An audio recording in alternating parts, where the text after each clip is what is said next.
World Rovers. Today we have Meghan and we have Kelly, and we're going to talk about our trip to San Antonio, Texas at the Christian Worldview Film Festival.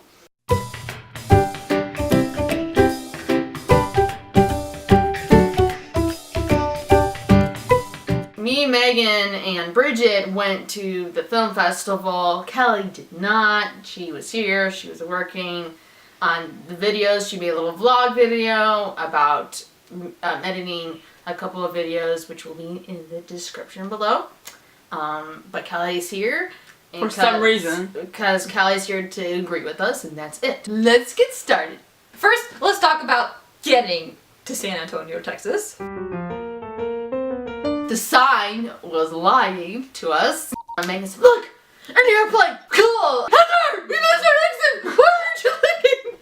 And Megan's like, we should bring a spray bottle full of water. I'm like, Megan thought of every single conceivable thing but one. She forgot her shoes. but she did not forget the spray bottle. That's the important thing. We stopped at a shady looking gas station, and I was watching her from the inside of the car, so in case they start kidnapping her, I could call the police. We stopped at this restaurant, but they had really strange looking gravy. My gravy had solidified like fat. Oh, you didn't tell me that. Yeah. Oh. Driving around Dallas was like a nightmare. They are driving extremely fast. I feel like they should just skip the speed limit sign and just be honest. Put up a sign, speed limit, none. They had this one sign that said lane merges. Over the top of it were these little words that says state law. And it's like, why did they bother? It's like people are gonna go, oh! No, I was planning on driving off the road, you know, even though the lane went away. But since it's a state law, I guess I have to murder. What kind of people are in Texas? They have to put signs up. Like, my favorite construction sign is a hit a worker, get fined at least $10,000. Does this happen in the past? Yeah, I didn't know this was a problem. Let's go and hit some construction workers. Yeah! What we're referring to as the festival, we're actually referring to like a 6-day period. The first 3 days were called the Guild, and the next 3 days they would show all of the film selections for the festival, and people would go watch them, and at the end they had an award ceremony, they picked a winner. The first one was the Guild, where they talked more about the process of filmmaking. I mean, the whole idea was really good. It's a small industry and it's spread out, so it's nice to be able to get somewhere where there are a whole bunch of other people who are interested in that. They would have workshops throughout the day, so if you were interested in lighting, maybe you'd go to this one. If you're interested in directing, maybe you'd go to this one. Well, the main sessions where everybody kind of gathered. They had what they call networking lunches. The networking lunch actually was probably my favorite part about it from the practical standpoint. But we left for the Guild basically saying, okay, for the next 3 days, we will pretend to be extroverts. It's kind of exhausting. It is exhausting. Wow, like how do people do this? So for the first day, there was a lot of positivity in some of what we'd been hearing, to the point where I felt it was almost a little overblown. Life ain't that good. Love is not free. They were talking about the wonderful future of the Christian industry. One person even said they believed it would overtake Hollywood. that was my thought too. Yeah, right, in your dreams! There are so many reasons why I doubt that'll happen. Number one, they said, well, we have the truth. Well, you know what? They have to want the truth. In order to overtake Hollywood. I was gonna say we're cutting that one out, but whenever you say that, that means it's gonna No, with Kelly editing the video, you never know what will end up. You could rub your nose and it will end up. We've seen this. If Kelly thinks it's funny, she'll zoom in. Charged it before I put it back in. I guess I didn't. The other one, hopefully it was charged. Okay. Well, You look like an idiot. Let's show everyone this. As the editor of the video filming, because I'm like, what she just said is not going in the video. Cut. You know, I think in order for the Christian industry to overtake Hollywood, it would basically require a nationwide revival. However much anyone would want it, I wouldn't plan on it.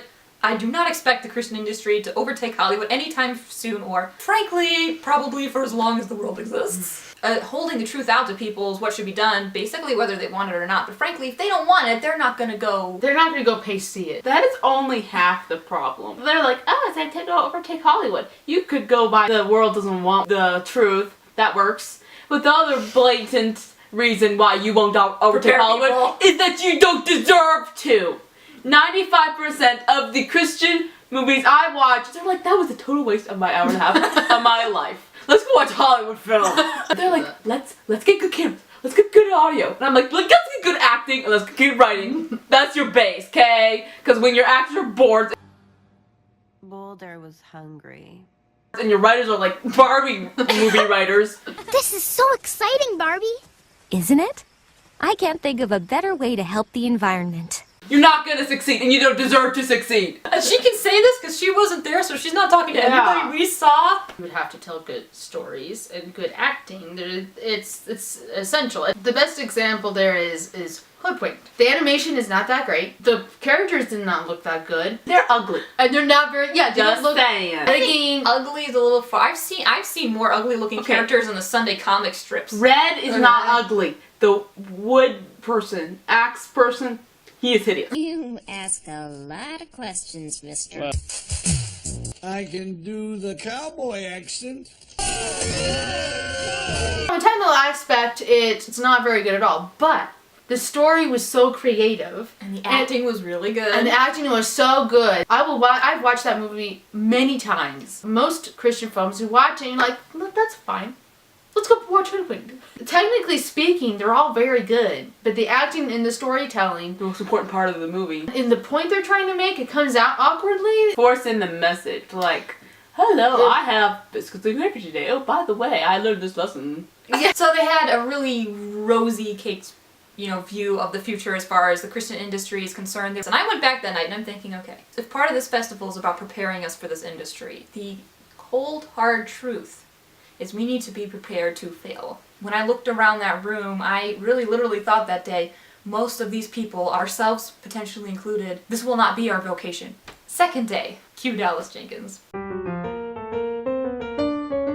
One of the main sessions that day, the speaker was Jealous Jenkins. He directed What If and the Resurrection of Gavin Stone. What If had long been I considered one of the best made Christian movies I've ever seen. But he started talking and his speech was a little bit different. He was making the movie, The Resurrection of Gavin Stone. It looked like it was going to be a big success and everybody was all excited about it and all hyped up. And it got into the theaters and it was a flop, especially to any artist to put all that time and effort into a piece of artwork that you think is absolutely beautiful and then is a flop. It's kind of heartbreaking. And he went through this spiritual journey, I guess, finding peace in that. When Jesus fed the 5,000, he asked the disciples what they had. It was 5 loaves and 2 fish was what they could come up with. The point of this speech was, we are not asked to feed the 5,000, we are asked to give our 5 loaves and 2 fish. And that God will do the rest. He has plans, all sorts of things are going on, way more going on than we can see or understand. God's got it, it's okay. Failure in the worldly sense is much less scary under that light. And to me, this was far more inspiring than we're gonna overtake Hollywood. It was beautiful. The reaction to the end of his speech was really amazing because as soon as he was done, the whole room just started clapping loud and long, and then everybody stood up for him. He looked like he was about to lose it, which made you want to lose it. By the end of the speech, even before the applause, literally I was thinking, I can't cry. I can't cry. I'm not gonna cry. I can't cry. I'm surrounded by strangers and I'm wearing mascara! But then, when the film festival came around, the movie that he was talking about that he was making, The Resurrection of Gavin Stone, was A showcase film. It wasn't really entered, but they were showing it. And when they were showing it, little by little, this long line, and other movies are playing at the same time. They play a bunch of stuff at the same time, so you can hit different things. Well, this was only going to be played once. People started looking around saying, are these people all trying to get into that room and see the same movie? And then, so they had to bring in extra chairs. They were late getting The it people started. sitting on the floor. It was a good movie. One of the most well-done Christian movies I've ever seen. That got a standing ovation too when it was finished.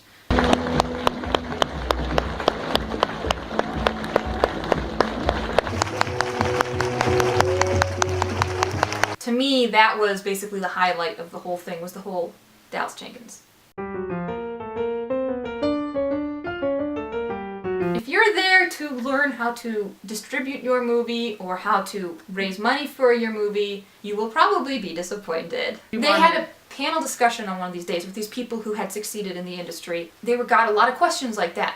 And almost every time it came down to 2 words: have money. Well, how do you make money? Have money. I have a script. What do I do with it? Have money. People wanted to know, okay, well, I don't have money. I am a starving artist. I'm a college student. I'm trying to make a living off of this. If I write a script, how do I get people to look at it? How do I do this? And I felt like the questions were never really answered. One thing that they mentioned was basically just make something with what you have, and that's good advice. And they mentioned, oh, just, work until you have the money. Do you know how long it takes a working man to save $5,000? And they were throwing out numbers like, oh, you can make a movie for as little as $10,000. And one of my brothers, when he heard that, he quoted a line from one of our videos. They seem to see this situation as kind of like that clip. Money! Lots of money! You're gonna put that in. Most people, it'll take a long time if they ever get there. It's hard because life throws curveballs. Kind of like smashing the jar. That happened like all the time to them. They're planning a trip to go to like the place of her dreams, and they to continually smash their money jar because life just happened. Life is expensive. A lot of them were probably college students or foregoing college to do this, in which case they don't have a lot of time because they need to make money. They need to be able to make a living. They can only do this for so long. So with the festival, they have different sections. There are short films, there are movies, and there are feature films, and there are documentaries, and all this stuff. We saw some, and they had little descriptions. We saw a bunch of short films. A bunch of short films and a couple of feature films. Feature films were, like, most of the descriptions were like, this sounds like just like every other Christian film Typical. I've ever seen in my life, and I don't feel like watching it again. The best short film was Noah's interview. It was funny, but it also did have some seriousness. And the acting was good, and the story was good. It was pretty funny. And it was lighthearted. There is not enough lightheartedness in the Christian industry. Most of the films I've seen, it's like sadness and anger is basically the biggest emotions. When honestly, it should be joy. Most of the time, I see someone going, I was like, it's good to have a moment of that, but please, not for 45 minutes. And they're like, go away inspired, like, buddy, die! Most of them, I think, overall, were okay. Some were forgettable, and some were really good. Another one that I liked was called The Father-Daughter Dance. The song was really good. It rolled, it rhymed, it had a nice tune. And it told a nice story. The animation wasn't the best. It was good. It deserved to win the category it won in, so I was happy And we for don't know, like, the people who made... No, I do know that there's some taste involved. There are people who do like to cry when they watch movies. I simply don't.